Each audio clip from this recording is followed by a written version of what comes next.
తూర్పుగోదావరి జిల్లా రాజమండ్రిలో పాస్టర్ ప్రవీణ్ పగడాల మృతి పలు అనుమానాలకు రేకెత్తిస్తోంది. కొంతమూరు హైవేపై ప్రవీణ్ పగడాల మృతదేహం లభించడం తీవ్ర కలకలం రేపుతోంది. రాజమండ్రి ప్రభుత్వాసుపత్రి వద్ద క్రైస్తవ సంఘాలు నిరసనకు దిగాయి. ప్రవీణ్ మృతిపై ప్రభుత్వం సమగ్ర విచారణ చేయాలని క్రైస్తవ సంఘాలు డిమాండ్ చేస్తున్నాయి. తనకి ప్రాణహాని ఉందని నెల క్రితమే సోషల్ మీడియాలో ప్రవీణ్ ప్రస్తావించాడు. ఇది జరిగిన కొన్ని వారాలకే ప్రవీణ్ శవమై కనిపించడం పలు అనుమానాలను కనిపిస్తోంది. మరిన్ని వివరాలు మా ప్రతినిధి శంకర్ అందిస్తారు. బోధకుడు అదే పాస్టర్ ఆయన ప్రస్తుతం అయితే అనుమానాస్పద మృతి అయితే చెందారంటూ కూడా క్రైస్తవ సంఘాలన్నీ కూడా ఆందోళన బాటపట్టే రాజమండ్రిలో ప్రస్తుతం మనతో ఉన్నారు. మాట్లాడే ప్రయత్నం చేద్దాం. సార్ చెప్పండి, అసలు ఏం జరిగింది అనుకుంటున్నారు? అసలు ఎందుకని మృతి చెందారు? యాక్చువల్లీ ప్రవీణ్ పగడాల్ గారు well known person in Christianity. ఆయన ఒక డిబేటర్, ఆయన చాలామందికి ఆయన సుపరిచితం. సో ఆయన చేసినటువంటి బోధలు కానివ్వండి, ఆయన చేసినటువంటి డిబేట్స్ కానివ్వండి, ఆయన రాసినటువంటి పుస్తకాలు కానివ్వండి, ప్రసంగాలు కానివ్వండి, క్రైస్తవ లోకానికి అంతటికీ సుపరిచితమైనవి. ఈరోజు ఉదయం ఏ టైంలో జరిగిందో మాకు తెలీదు. దివాన్ చెరువు హైవేలో 4th బ్రిడ్జ్ దగ్గర ఆయన రోడ్డు పక్కన అనుమానాస్పద స్థితిలో మృతి చెంది ఉన్నారు ఒక బైక్ మీద. ఆ బైక్ కూడా ఆయిందే.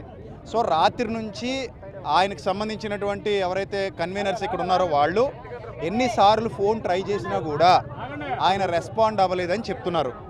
సో అలాగే పోలీసు వారు కూడా ఇందాక మేము అడిగినప్పుడు అది యాక్సిడెంట్ కాదు అని చెప్పినప్పుడు నేను నేరుగా పోలీసులతో మాట్లాడాను. ఆయన యాక్సిడెంట్ కాదని మాకు చెప్పారు. సో డాక్టర్స్ కూడా ఏమన్నారంటే ఇది అనుమానాస్పద మృతిగా ఉంది అని చెప్పారు. ఆయన ముఖం మీద చాలా భయంకరమైన గాయాలు ఉన్నాయి. ఈ పెదాలన్నీ కూడా కట్ అయిపోయి ఉన్నాయి. అదేదో రాడ్తో కొట్టినట్టుగా మాకు అనిపిస్తుంది. సో కాబట్టి ఏం జరిగిందనేది మాకు తెలీదు.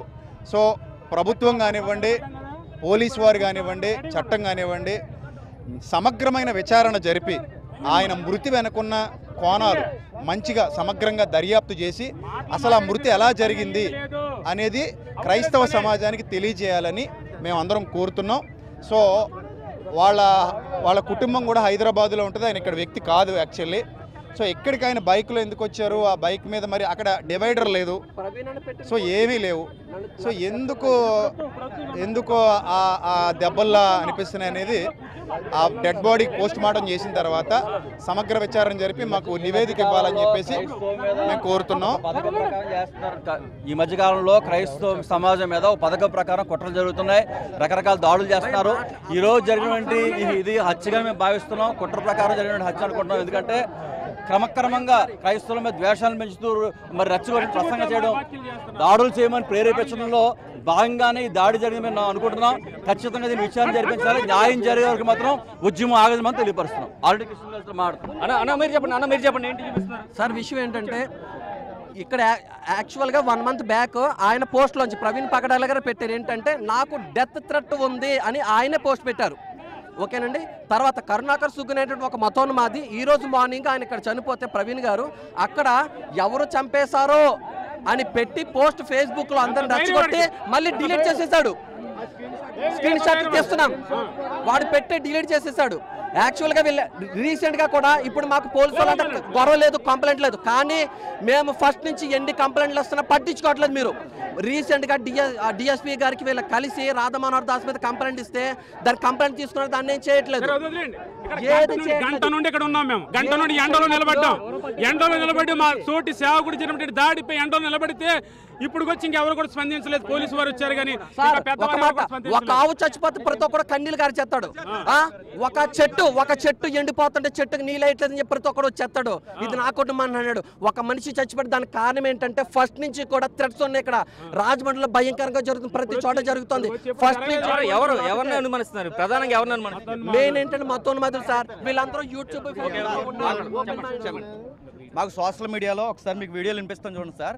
మాకు సోషల్ మీడియాలో ఆయన డైరెక్ట్గా రికార్డెడ్గా అన్నది ఏంటంటే నీ కళ్ళు పీకేస్తాం, నీ నాలుగు కోసేస్తాం, నీ పెదాలు పగలగొట్టేస్తాం, ఇలా రికార్డెడ్ వీడియోస్ ఉన్నాయి. ఇది అనుమానం మాకు. రాత్రి మిడ్ నైట్ నుంచి రాత్రి 7 గంటల నుండి మాకు స్విచ్ ఆఫ్ అని వస్తుంది. ఆయన ఒక మీటింగ్కి రావాలి. మాకు అనుమానం దీని మీద. ఇది సాధారణమైన యాక్సిడెంట్ కాదు, ఇది ఇంటర్నేషనల్ ఇష్యూ. ఎందుకంటే మాకు ఆయన తెలుగు రాష్ట్రాల క్రైస్తవం తరపున మాకు రిప్రజెంటేటివ్గా వ్యవహరిస్తున్న వ్యక్తి. ఆయన మీద ఎన్నో పన్నాగాలు పన్నారు, ఎన్నో విషయాలు. మొన్న నెల క్రితం కూడా ఆయన ఏమన్నాడంటే నాకు థ్రెట్ ఉంది, నా ప్రాణహానం ఉంది, దయచేసి సోదరులారా అని క్రైస్తవ సమాజానికి విజ్ఞాపన చేసుకున్నాడు. ఇప్పుడు నా దగ్గర పర్టికులర్గా ఒక్కళ్ళనే బ్లేమ్ చేస్తున్నారు మీరు, లేకపోతే అందరినీ కలిపి? లేదన్న, చాలా అంటే ఒక్కదు అంటే ఈ రిలీజన్ అని కాదన్నా, చాలా రిలీజన్స్ నుంచి ఆయనకి డైరెక్ట్ వార్నింగ్. ఇప్పటికీ యూట్యూబ్ లో వీడియోస్ ఉన్నాయి. చేసేది ఏంటంటే మాకు సీసీటీవీ ఫుటేజ్లు రావాలి, గవర్నమెంట్ తగిన న్యాయం చేయాలని చెప్పి మేము అందరం అడుగుతున్నాం. మేము ఎవరిని మేము బ్లేమ్ చేయట్లేదు. మాకు మాత్రం క్రైస్తవ సమాజానికి తగినటువంటి న్యాయం జరగాలి. జరిగే వరకు మాత్రం ఈ ఉద్యమం ఆపము. ఎందుకంటే కొన్ని రోజుల క్రితం నుంచి ఆయన్ని పెదాలు పగల కొడతాం, నీ బుర్ర పగల కొడతాం అని చెప్పి వీడియోస్ ఉన్నాయి. ఆయన ఇప్పుడు చూసినప్పుడు, ఆయన ముఖం చూసినప్పుడు అక్కడ ఆయన పెదాలు పగిలిపోయి ఉన్నాయి. దయచేసి ఈ విషయంలో ప్రతి ఒక్కరు కూడా గవర్నమెంట్ వారు అలాగే ఇతర మతస్థులు అందరూ కూడా ఉండాలని చెప్పి అడుగుతున్నాం. ఆయనకి మొన్న నెల క్రితం నుంచి నాకు ప్రాణహానం ఉందని అన్నట్టుగానే అనుమానంగా జరిగింది. మాకు ఇది సస్పెండెడ్ ఎఫ్ఐఆర్ పడాలండి. రెండవది డిఎస్పీ గారు దీన్ని ఎంక్వైరీ చేస్తే మాకు అధికారికంగా ఆన్సర్ చెప్పాలి.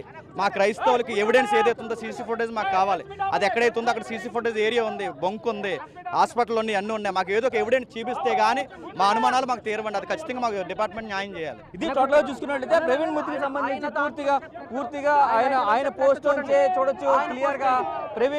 ప్రవీణ్ పోస్ట్ కూడా చేశారు, ప్రవీణ్ పగడాల పోస్ట్ చేశారు, తనకి థ్రెడ్ ఉందని. అయినా సరే పోలీసులు రక్షణ కల్పించలేదు. ఇదే ఎలా అయితే చెప్పారో మూతి పగలు కొడతాం, అలాగే కళ్ళు పీకేస్తామంటూ కూడా చేసిన వ్యాఖ్యలకి సంబంధించి ఈరోజు ఆయన మృతి కూడా అలాగే ఉంది. అనుమానాస్పద స్థితిలో రాజమండ్రి బ్రిడ్జ్ పై అయితే చూసుకోవచ్చు, 4th బెడ్ గ్రామం బ్రిడ్జ్ పై అయితే ఆయన మృతదేహం లభించిందంటూ కూడా ఆయన చెప్తున్న పరిస్థితి కనిపిస్తుంది. క్రైస్తవ సమాజానికి న్యాయం చేయాలంటూ కూడా వీరందరూ కూడా రోడ్డుపై బైఠాయించి డిమాండ్ చేస్తున్న పరిస్థితులు రాజమండ్రిలో కనిపిస్తున్నాయి. కెమెరామెన్ రవితో శంకర్, బిగ్ టీవీ.